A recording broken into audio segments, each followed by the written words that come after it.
Yo, what's good everyone? Today I'm going to be breaking down some of my favorite tournament or GPP plays for this Week 18 NFL Draftkings main slate. Like I always do, I'm going to kick it off with a couple of my favorite game stacks, and then we'll dive into some of my favorite individual plays and stacks. With that being said, let's dive right into this. And we're going to kick things off here with a couple of game stacks that I like this week. In 13 games on the slate, one thing I do want to mention is there's a lot of uncertainty heading into Week 18. Part of the reason I don't play cash games or put out any picks for cash games, we got guys like Carson Wentz starting this week, Driscoll for the Cleveland Browns. There's just really a lot of question marks heading into this week. One thing I do recommend though is joining my Discord channel. It is completely free. There's a link to do so in the description below, or if you can't find that, just let me know in the comments below and I can send you an invite there. But odds are we're going to be talking about some of these question marks throughout the weekend and especially on Sunday morning. Now with all that said, let's dive into a couple of game stacks that I like here for this week, and the first being this game between the Bears and Packers. And honestly, I do think we can stack this game up on either side. If you want to roll out Jordan Love with some pass catchers, I have no problem with that, but I also like Justin Fields here stacked up with DJ Moore and then running it back with Aaron Jones and Tucker Kraft. The reason I like stacking up the Bears side of things here is because this secondary for Green Bay has been abysmal since week 12, allowing the second highest passer rating, fourth most passing yards, and the fourth most passing touchdowns. So I do like this spot here for Fields and Moore, but I also like the rushing upside that Fields offers as well. Really kind of sets him apart when it comes to ceiling scores at the quarterback position. And then running it back on the Packers side of things here, I went with Aaron Jones because the Chicago defense has really struggled against pass catching running backs this year. They've been good against the run in general, but pass catching running backs have really beat them up. And I like that he's had 20 plus opportunities now in each of his last two games. Plus, A.J. Dillon is not expected to play here this Sunday, which could lead to even more touches for Aaron Jones. And then I like Tucker Kraft here, very affordable. Plus, he's had 6+ targets now in 4 of his last 5 games. So I like the upside he offers at his price. And then another game that I like stacking up here this week, actually sticking in the NFC North, it's that game between the Vikings and Lions. And I like stacking up the Vikings side here with Mullins, Jefferson, and Munt, and then running it back with St. Brown. We have an implied total of 45.5 points in this game. That's the third most on the main slate. Definitely some shootout potential here, especially playing indoors. Now, a few things here to note. Justin Jefferson is just 118 yards short of reaching 1,000 yards this year. He did mention that in an interview earlier this week. You can guarantee it's on his mind, and I bet the Vikings want to get him there. Plus, this Detroit defense has allowed the most PPR points per target to wide receivers since week 12. This looks like a really good matchup for Jefferson. And Munt, just like Tucker Kraft that I mentioned with the Packers, super cheap tight end play here, who could see some decent volume with Hawkinson on the IR. He actually just saw 7 targets last week. I'll absolutely take that for a tight end priced in the 3K range. And then running it back with Amon-Ra St. Brown really makes sense. He should be able to beat up on this Vikings secondary. He did that just 2 weeks ago where he put up 31.6 DraftKings points. That's largely due to the setup here for this Vikings defense, who run a too-high safety 62% of the time. And against too-high safety looks this year, St. Brown has a 27% target share,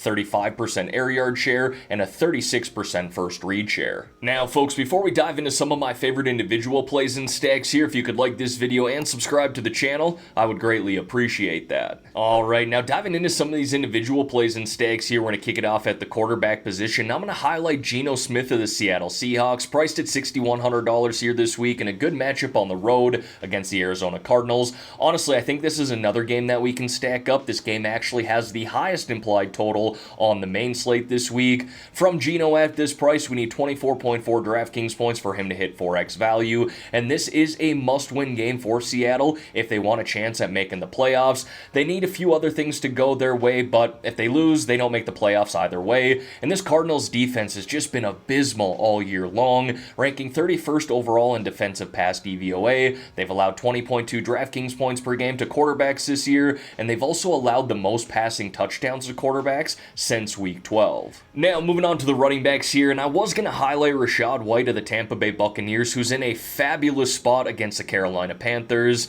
but he's also going to be very popular here this week. I'll actually talk talk about that once we get to the wide receivers, because I'll be highlighting Mike Evans. I wanted to get a little different here, maybe highlight some running backs who could fly under the radar here in Week 18, but still have some nice upside in good matchups. The first being Tony Pollard of the Dallas Cowboys, priced at $6,500 this week and in a good spot against the Commanders, where we would need 26 DraftKings points for him to hit 4x value. Now, I understand he has not been great this year, certainly hasn't met the expectations that all of us had for him at the beginning of this season, but everybody's going to be on the Dallas passing game in this matchup. And look, again, I have no problem with that. That Commanders secondary has truly been awful this year, but I kind of like pivoting away from that in tournaments, going with Tony Pollard here, because ever since Week 8, he is averaging 17 touches per game. That's enough volume for me at this price. And ever since Week 12, this Washington defense has allowed the third most rushing yards, third most yards after contact, and the fourth most rushing touchdowns. So again, I know Pollard has not been great this year,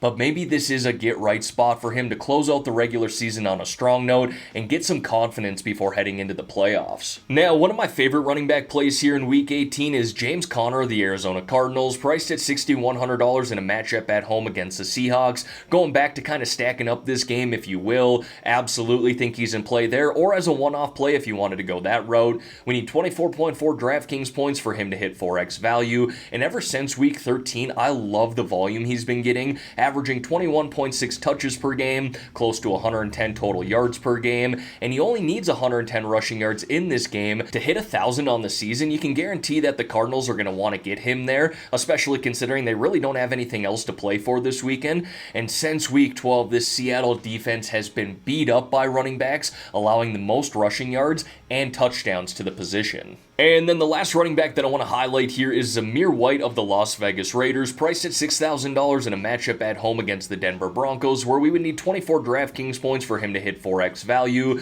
Now, Josh Jacobs is not expected to play again here this week. In the last 3 games without Jacobs, Zamir White is averaging 22.5 touches per game, 112 total yards per game. Really like that volume there considering the price and especially the matchup against this Broncos defense, who rank 30th overall in defensive rush DVOA this year, allowing 28.6 DraftKings points per game to the running back position. That's the third most in the NFL. Now, dipping into those wide receivers here, I kind of mentioned this earlier when going through the running backs, but one guy that I like here this week is Mike Evans of the Tampa Bay Buccaneers, priced at $7,400 in a matchup on the road against the Carolina Panthers, where we would need close to 30 DraftKings points for him to hit 4x value. Now, again, this is what I mentioned when talking about the running backs. I really do like Rachaad White this week. The Carolina Panthers have been abysmal when it comes to stopping running backs this year, but I also don't mind pivoting to Evans here, who is likely going to be a lot less owned, and this Carolina defense wasn't great against Evans actually back in Week 13, but if you notice here,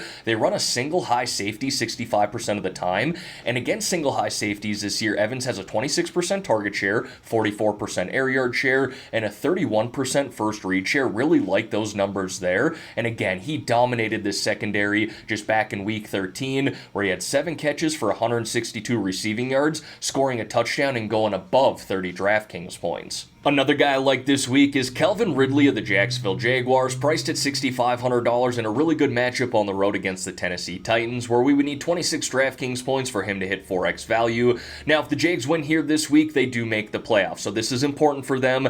I obviously like Ridley a lot more, and really any of the pass catchers for the Jags.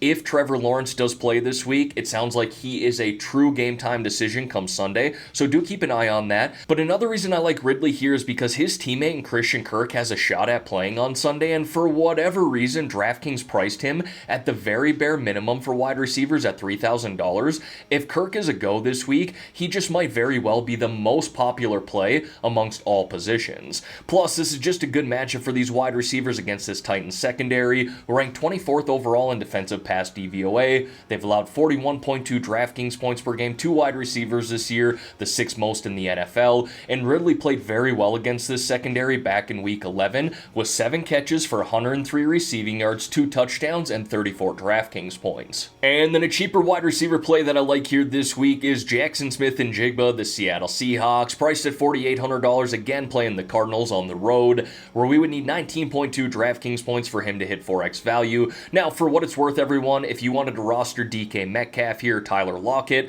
I have absolutely no problem with that, but I like the price here and the volume upside in this matchup for JSN, this Cardinals defense runs a too high safety 70% of the time, where JSN has seen a 20% target share and a 23% first read share against those defensive looks this year. And then I got a tight end to highlight here as well. Talked about some value earlier at this position with Tucker Kraft, Johnny Munt. Could even go with Gerald Everett for the Chargers in the 3K range.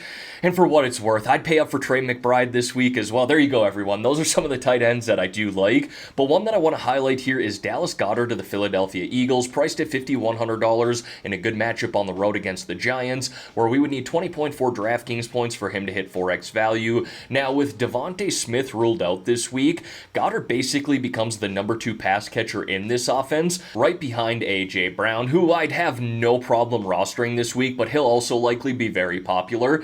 And this isn't a must-win game for the Eagles, but if they do get a win here and the Cowboys by chance do lose to the Commanders, the Eagles do move into the number 2 seed, so they might be scoreboard watching throughout the game, but if the Cowboys have a chance at losing, expect the Eagles starters to play all 4 quarters. And then when it comes to defenses here this week, there's really one thing that I'm targeting. Defenses that are playing against backup quarterbacks. Again, there's just a lot of question marks heading into Week 18. You got some starters who are sitting, backups playing. You might have some starters get pulled at halftime, teams who have nothing to play for, teams who have everything to play for. So again, Week 18 is just full of chaos. But what I like targeting here with these defenses is playing against a backup quarterback. That's what you're going to get with the Bengals and the Chargers. You got the Bengals playing the Browns here this week, who are going to be starting Jeff Driscoll, and you got the Chargers taking on the Kansas City Chiefs, who are going to be starting Blaine Gabbert. So that's why I like these 2 defenses here, and they're pretty affordable for what it's worth as well. All right, everyone, that is going to wrap up this video here for today. As always, thank y'all for taking the time out of your day to watch the content here on this channel.